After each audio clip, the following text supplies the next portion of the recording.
not working out for you. The way that most people tend to draw up their budget is on a monthly basis, where at the beginning of the month they'll jot down all their expenses and try and make their income meet that of their expenses. Now, the reason why this doesn't necessarily always work out is because there's always those unforeseen expenses that come along and surprise us. Budgeting on a month-to-month basis causes that situation where you don't really always remember to prepare for those unexpected expenses. The way that I would recommend to do a budget is to rather run your household budget the way a company would run theirs, over an annual period of time.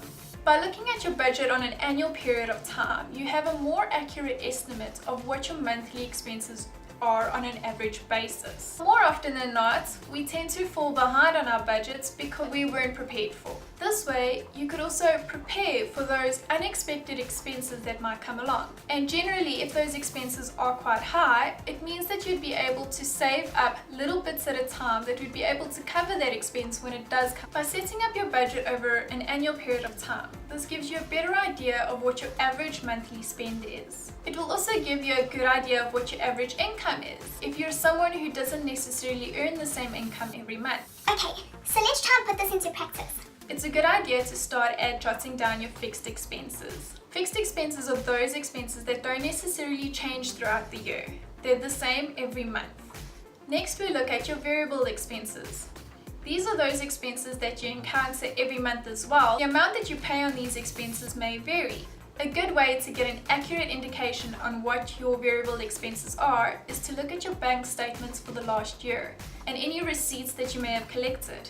Calculate up each variable expense within its category. So, for example, groceries would be a category, toiletries would be a category, entertainment would be a category. Add up these expenses per category for the entire year. Once you have that total, divide it into 12. This would give you an idea on what your average spend per month is per category. I like to think of it as the same sort of situation as planning far into the future and then breaking those plans down into monthly bite-sized pieces. Have a look at the link down below. There's a free template to help you and guide you along this budgeting process. In the budget template, I've also made space for any debts that need to be paid. What makes this tricky is that these debts don't necessarily stick around forever, and they're not always necessarily the same amount. So they're not necessarily a variable expense, and they're also not necessarily a fixed expense.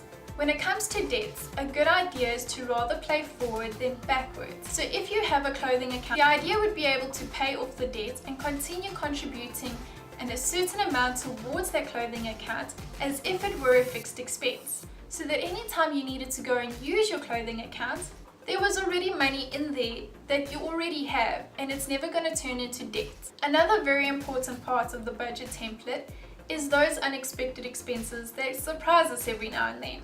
It's a good idea to brain dump all of those things that may have happened to you and surprised you in the past, things that may not have surprised you yet, but probably could, as much as you possibly can think of. Jot those down, give them a price tag, and then divide that price tag into the number of years you feel comfortable. So, for example, if you paint your house every 5 to 10 years, find out what it would cost if you had to paint your house today. Take that number, then divide it into 5. Then take that number and divide it into 12. This way you'll be able to put a little bit of money away for the next 5 years every single month, so that by the time that you need to paint your house, you've already got that money saved up and you'll take away that element of surprise. Instead of having a ripple effect where you're continuously falling behind on your budgets, you'd have an alternative ripple effect of continuously moving forward with your budgets. So I hope this video helped you. And if there's any other questions that you might like answered in videos like these, anything regarding finance, please leave a comment down below. So good luck with your budgeting. Do it once a year.